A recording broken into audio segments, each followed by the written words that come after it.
हर हर महादेव। सभी साथियों को सोमवार का व्रत भगवान भोलेनाथ को समर्पित है। ये व्रत केवल श्रद्धा का प्रतीक नहीं, बल्कि ये हमारे जीवन में सुख, शांति और समृद्धि का मार्ग भी दर्शाता है।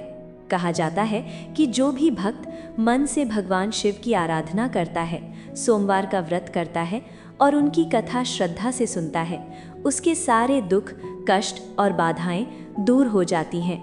भगवान शिव अपने भक्तों पर हमेशा कृपा बनाए रखते हैं और उनके जीवन को धन धान्य, प्रेम और खुशियों से भर देते हैं। इसलिए सोमवार व्रत कथा केवल धार्मिक कर्तव्य नहीं, बल्कि आत्मा को शुद्ध करने वाला एक पवित्र अनुभव है। आइए हम सब मिलकर भोलेनाथ की महिमा का गुणगान करें और उनका आशीर्वाद अपने जीवन में प्राप्त करें। प्रिय साथियों, कथा को अंत तक सुनें। भगवान शिव की कृपा प्राप्त करने के लिए हर हर महादेव कमेंट में अवश्य लिखें। अब शुरू करते हैं सोमवार व्रत की ये दिव्य कथा। बहुत समय पहले की बात है, एक ऐसा कालखंड था जब देवताओं और मनुष्यों के बीच का अंतर आज जितना गहरा नहीं था। उस युग में काशी नगरी से कुछ दूर एक छोटा सा समृद्ध व्यापारिक केंद्र था। इसी केंद्र में धर्मदास नाम का एक व्यापारी रहता था, जो अपनी विश्वसनीयता, ईमानदारी और परिश्रम के लिए प्रसिद्ध था। उसके व्यापार के दिन बहुत अच्छे चल रहे थे। रेशमी वस्त्रों से लेकर मसालों तक उसके गोदाम हमेशा भरे रहते थे और उसकी दुकान पर ग्राहकों की भीड़ लगी रहती थी। धर्मदास का जीवन सुख और शांति से परिपूर्ण था। उसका एक सुंदर घर था, एक धर्मपरायण पत्नी थी और 2 हंसमुख बच्चे थे जो उसकी दुनिया थे। लेकिन इन सब से बढ़कर धर्मदास की सबसे बड़ी संपत्ति उसकी अटूट आस्था थी। वो भगवान शिव का अनन्य भक्त था। हर सोमवार वो पूरे विधि विधान से व्रत रखता, मंदिर में जाकर शिवजी का अभिषेक करता और दिन भर उपवास के बाद केवल फलाहार ग्रहण करता। उसकी भक्ति दिखावे की नहीं थी, बल्कि हृदय की गहराइयों से निकली थी। वो मानता था कि उसके जीवन में जो भी सुख समृद्धि है, वो सब महादेव की ही कृपा है। परंतु समय का पहिया कब और कैसे करवट बदलता है, ये कोई नहीं जानता। नियति का खेल बड़ा विचित्र होता है। एक दिन अचानक ही धर्मदास के व्यापार का सूरज ढलने लगा। पहले तो ये धीमा धीमा और अदृश्य सा बदलाव था। बाजार में मंदी का दौर आया, नए प्रतिस्पर्धी आ गए और उसके पुराने वफादार ग्राहक भी धीरे धीरे कम होने लगे। उसने सोचा कि ये तो व्यापार का सामान्य उतार चढ़ाव है, सब ठीक हो जाएगा। उसने और परिश्रम किया, नई नीतियां अपनाई, परंतु परिणाम निराशाजनक रहे। 1 साल बीता, फिर दूसरा साल। जो व्यापार कभी मुनाफे की बहार लाता था, वो अब सूखे पत्तों की तरह झड़ने लगा। गोदाम खाली होने लगे, दुकान पर ग्राहकों की चहल पहल कम हो गई और मुस्कुराहटें फीकी पड़ने लगी। धर्मदास ने अपनी सारी जमा पूंजी व्यापार को बचाने में लगा दी। उसने अपने मित्रों और रिश्तेदारों से कर्ज लिया। उसने सोचा कि एक बार फिर से प्रयास करेगा, बस एक बार। लेकिन विधाता को कुछ और ही मंजूर था। उसके सारे प्रयास रेत की दीवार की तरह ढह गए। अंततः वो दिन भी आ गया जब धर्मदास का व्यापार पूरी तरह से ठप हो गया। उसकी दुकान पर ताला लग गया, लोगों का कर्ज चुकाना मुश्किल हो गया और एक एक करके उसकी सारी संपत्ति बिक गई। सबसे दर्दनाक क्षण तब आया जब उसका पैतृक घर भी हाथ से निकल गया। जिस घर में उसके बच्चों की किलकारियां गूंजती थीं, जहां उसकी पत्नी ने सुख दुख के पल बिताए थे, उसे छोड़कर एक छोटे से जीर्ण शीर्ण किराए के मकान में जाना पड़ा। धर्मदास, जो कभी सम्मान और समृद्धि का प्रतीक था, अब कर्ज में डूबा, दर दर ठोकर खाता एक साधारण व्यक्ति बन गया था। उसके बच्चे कई बार भूखे रह जाते और उसकी पत्नी की आंखों में हमेशा चिंता की छाया बनी रहती। समाज में भी उसकी प्रतिष्ठा धूमिल हो गई थी। लोग उसे देखते तो सहानुभूति कम और तिरस्कार अधिक दिखाते। कई लोग ताने मारते, देखो, कहते थे महादेव की भक्त है, पर महादेव भी इनके काम ना आए। इन बातों से उसका मन कभी कभी बहुत दुखी हो जाता। उसके मन में भी एक क्षण के लिए ये विचार आता, क्या सचमुच मेरी भक्ति में कोई कमी थी? क्या महादेव ने मुझे त्याग दिया? लेकिन ये विचार क्षणिक ही होते। उसके हृदय के किसी कोने में आस्था का एक छोटा सा दीपक अब भी टिमटिमा रहा था। अपनी हर विपत्ति के बावजूद धर्मदास ने अपना सोमवार व्रत नहीं छोड़ा। चाहे उसके पास खाने को कुछ हो या ना हो, चाहे उसके मन में कितनी भी चिंताएं हों, वो हर सोमवार सुबह उठता, स्नान करता और अपने घर के छोटे से पूजा स्थान में बैठकर भगवान शिव का ध्यान करता। वो उस शक्ति पर विश्वास करता था जो इस पूरी सृष्टि को चलाती है, और उसे विश्वास था कि उसकी परीक्षा ली जा रही है। वो रोता नहीं था, शिकायत नहीं करता था, बस धैर्य और अटूट विश्वास के साथ अपने महादेव का नाम जपता रहता था। उसकी श्रद्धा किसी फल की कामना से नहीं थी, बल्कि विशुद्ध प्रेम और समर्पण से जन्मी थी। कैलाश पर्वत पर अपनी अर्धांगिनी माता पार्वती के साथ विराजमान भगवान शिव ये सब देख रहे थे। उन्होंने धर्मदास के हर आंसू, उसकी हर सांस और उसकी हर अनकही प्रार्थना को महसूस किया था। उन्होंने उसकी अटूट भक्ति और विषम परिस्थितियों में भी न डगमगाने वाली आस्था को देखा। देवी पार्वती ने भी धर्मदास की दुर्दशा पर करुणा व्यक्त की। तब भगवान शिव मुस्कुराए और बोले, देवी, देखो मेरे इस भक्त को। इसने अपनी सारी संपत्ति खो दी, घर खो दिया, सम्मान खो दिया, लेकिन मुझ पर अपना विश्वास नहीं खोया। ये वो दुर्लभ भक्त है जो फल की इच्छा नहीं, केवल अपने प्रभु के प्रति प्रेम रखता है। इसकी परीक्षा अब समाप्त हुई। अब समय आ गया है कि मैं इसकी सहायता करूं। अगले सोमवार की सुबह थी। धर्मदास ने अपनी पत्नी से कहा, आज मेरा सोमवार व्रत है। घर में जो भी थोड़ा बहुत अनाज बचा है उससे कुछ बना लेना। दोपहर को मैं मंदिर से लौटकर थोड़ा सा ग्रहण करूंगा। उसकी पत्नी, जिसका नाम शांति था, उदास मन से हाँ कह देती है। घर में बस थोड़े से चावल और एक चुटकी दाल बची थी। उसने उसी से थोड़ी सी खिचड़ी बना दी, जो बच्चों के लिए भी मुश्किल से पर्याप्त थी। धर्मदास मंदिर से लौटा। उसका शरीर थका हुआ था, मन चिंतित था, लेकिन हृदय में महादेव का नाम था। वो अपने घर के बाहर छोटे से चबूतरे पर बैठा ही था कि तभी एक बूढ़ा दुर्बल भिक्षुक उसके पास आया। उस भिक्षुक के वस्त्र फटे पुराने थे, शरीर कांप रहा था और उसकी आंखों में भूख की पीड़ा साफ दिखाई दे रही थी। वो बहुत ही दीनहीन अवस्था में था। भिक्षुक ने कराहती हुई आवाज में कहा, हे पुत्र, मैं कई दिनों से भूखा हूँ। मेरा शरीर अब जवाब दे रहा है। क्या तुम्हारे घर में मुझे एक निवाला मिल सकता है? मेरे पेट में आग लगी है। प्रभु तुम्हारा भला करे। धर्मदास ने उस भिक्षुक को देखा। एक क्षण के लिए उसके मन में विचार आया, आज मेरा व्रत है, घर में जो थोड़ा सा भोजन है वो भी बच्चों के लिए पर्याप्त नहीं है और मैं स्वयं भी भूखा हूँ। लेकिन अगले ही पल उसने इस विचार को त्याग दिया। उसके भीतर का सच्चा शिव भक्त जाग उठा। उसने मन ही मन सोचा, ये कोई साधारण भिक्षुक नहीं, ये स्वयं महादेव की ही परीक्षा हो सकती है।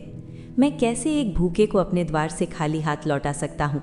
उसने तुरंत अपनी पत्नी को आवाज़ दी, शांति, देखो एक भूखे अतिथि हमारे द्वार पर आए हैं, जो भी भोजन है ले आओ। शांति बाहर आई। उसने भिक्षुक को देखा और उसका हृदय द्रवित हो उठा, लेकिन उसने धीरे से कहा, स्वामी, घर में बस इतनी सी खिचड़ी है जो बच्चों के लिए भी पूरी नहीं पड़ेगी। आप भी भूखे हैं। धर्मदास ने शांत स्वर में कहा, शांति, अतिथि देवता का रूप होते हैं और ये तो अत्यंत दीनहीन प्रतीत हो रहे हैं। इन्हें भोजन कराना हमारा कर्तव्य है। महादेव सब देख रहे हैं। फिर उसने भिक्षुक से कहा, बाबा आइए, जो कुछ भी हमारे पास है वो आपका है। भिक्षुक अंदर आया और बैठ गया। शांति ने वो थोड़ी सी खिचड़ी एक पत्ते पर रखकर उसके सामने परोस दी।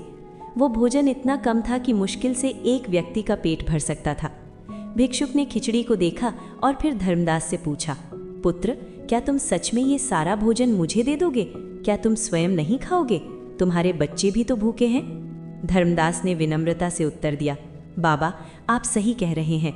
मेरा जीवन इस समय कठिनाइयों से भरा है। मेरा व्यापार समाप्त हो चुका है, मेरा घर छिन गया है और आज मेरा व्रत भी है। मेरे बच्चे भी भूखे हैं, परंतु मेरे धर्म ने मुझे सिखाया है कि भूखे को भोजन कराना सबसे बड़ा पुण्य है। यदि मैं इस थोड़े से भोजन को भी आपको नहीं दे पाया तो मेरे व्रत का क्या अर्थ, मेरी भक्ति का क्या मूल्य? उसने आगे कहा, मैंने महादेव से कभी कुछ नहीं मांगा, बस उन्हें प्रेम किया है। मुझे पूर्ण विश्वास है कि वो किसी को भूखा नहीं सोने देंगे। कृपया आप इसे ग्रहण करें। भिक्षुक ने एक बार फिर पूछा, क्या तुम्हें अपने भाग्य से कोई शिकायत नहीं? क्या तुम्हें महादेव पर क्रोध नहीं आता? धर्मदास मुस्कुराया और बोला, नहीं बाबा, मुझे कोई शिकायत नहीं है। ये सब मेरे कर्मों का फल होगा या शायद महादेव की परीक्षा है। मैं तो उनका दास हूँ, सुख दुख सब उनकी माया है। मेरा मन दुखी होता है पर मेरा विश्वास कभी नहीं डगमगाता। भिक्षुक ये सुनकर मौन हो गया और धीरे धीरे उस खिचड़ी को खाने लगा। धर्मदास और शांति उसे देखते रहे। उनके भीतर एक अद्भुत शांति थी, भले ही उनकी अपनी भूख उन्हें कष्ट दे रही थी। जब भिक्षुक ने खिचड़ी समाप्त कर ली तो उसने अपनी आंखें ऊपर उठाईं। अब उसकी आंखों में भूख नहीं थी, बल्कि एक अद्भुत दिव्य चमक थी। अचानक उसके दुर्बल शरीर से तेज प्रकाश निकलने लगा। उसके फटे पुराने वस्त्र दिव्य वेशभूषा में बदल गए। उसका शरीर विशाल और तेजस्वी हो उठा। धर्मदास और शांति ये दृश्य देखकर स्तब्ध रह गए। उनके सामने कोई साधारण भिक्षुक नहीं, बल्कि स्वयं भगवान शिव अपने दिव्य रूप में प्रकट हो चुके थे। उनके मस्तक पर चंद्रमा सुशोभित था, गले में सर्प लिपटा था, हाथ में त्रिशूल और डमरू था, और उनकी जटाओं से गंगा प्रवाहित हो रही थी। उनका संपूर्ण स्वरूप दिव्य प्रकाश से आलोकित था। ये अद्भुत दृश्य देखकर धर्मदास और शांति तुरंत उनके चरणों में गिर पड़े। उनके हाथ जुड़े हुए थे, आंखों से अश्रुधारा बह रही थी। ये आनंद, कृतज्ञता और भक्ति के आंसू थे। भगवान शिव ने अपनी गंभीर और करुणामयी वाणी में कहा, उठो मेरे प्रिय भक्त धर्मदास, उठो पुत्री शांति। मैंने तुम्हारी वर्षों की अटूट श्रद्धा और निस्वार्थ सेवा की परीक्षा ली है। तुम इस परीक्षा में सफल हुए हो। तुमने अपनी सबसे कठिन परिस्थिति में भी मुझ पर विश्वास नहीं खोया और अपने अंतिम निवाले को भी एक भूखे को अर्पित कर दिया। तुम्हारी ये निस्वार्थ भावना और अटूट आस्था मेरे हृदय को अत्यंत प्रिय है। भगवान शिव ने अपना वरदहस्त उठाया और कहा, हे धर्मदास, आज से तुम्हारे जीवन के सभी कष्ट समाप्त होते हैं। मैं तुम्हें वरदान देता हूँ कि तुम्हारा खोया हुआ व्यापार वापस आएगा और पहले से 10 गुना अधिक फलेगा फूलेगा। तुम्हारे सभी कर्ज समाप्त हो जाएंगे और जिन्होंने तुम्हारा अपमान किया है वे स्वयं तुमसे क्षमा मांगेंगे। तुम्हें तुम्हारा घर वापस मिलेगा और तुम्हारा परिवार धन धान्य से परिपूर्ण रहेगा। फिर भगवान शिव बोले, ये केवल भौतिक सुखों का वरदान नहीं है, मैं तुम्हें मानसिक शांति, संतोष और आध्यात्मिक उन्नति का भी आशीर्वाद देता हूँ। तुम्हारा नाम युगों युगों तक एक सच्चे भक्त और उदार हृदय वाले व्यक्ति के रूप में लिया जाएगा। इतना कहकर भगवान शिव अंतर्ध्यान हो गए, लेकिन उनके आशीर्वाद की गूंज धर्मदास और शांति के हृदय में सदा के लिए बस गई। दोनों वहीं खड़े रह गए, आनंदित, स्तब्ध और कृतज्ञता से भरे हुए। उनकी आंखों से बहते आंसू अब दुख के नहीं बल्कि परम आनंद के थे। अगले ही दिन से धर्मदास के जीवन में अद्भुत परिवर्तन आने लगे। सुबह होते ही एक धनी सेठ उसके घर आया। वो सेठ धर्मदास का पुराना ग्राहक था, जिसे धर्मदास ने कभी कठिन समय में सहायता की थी। सेठ ने कहा, धर्मदास जी, मैंने सुना कि आपका व्यापार ठप हो गया है। मैं आपकी ईमानदारी और मेहनत से बहुत प्रभावित हूँ। मैं चाहता हूँ कि आप मेरे साथ मिलकर व्यापार करें। मैं आपको पूरी पूंजी दूंगा और आपका सारा कर्ज भी चुका दूंगा। ये सुनकर धर्मदास की आंखों में आंसू आ गए। उसने विनम्रता से अपनी स्थिति बताई, लेकिन सेठ ने विश्वास के साथ कहा, मुझे आप पर पूरा भरोसा है। कुछ ही समय में धर्मदास ने फिर से अपना व्यापार शुरू किया।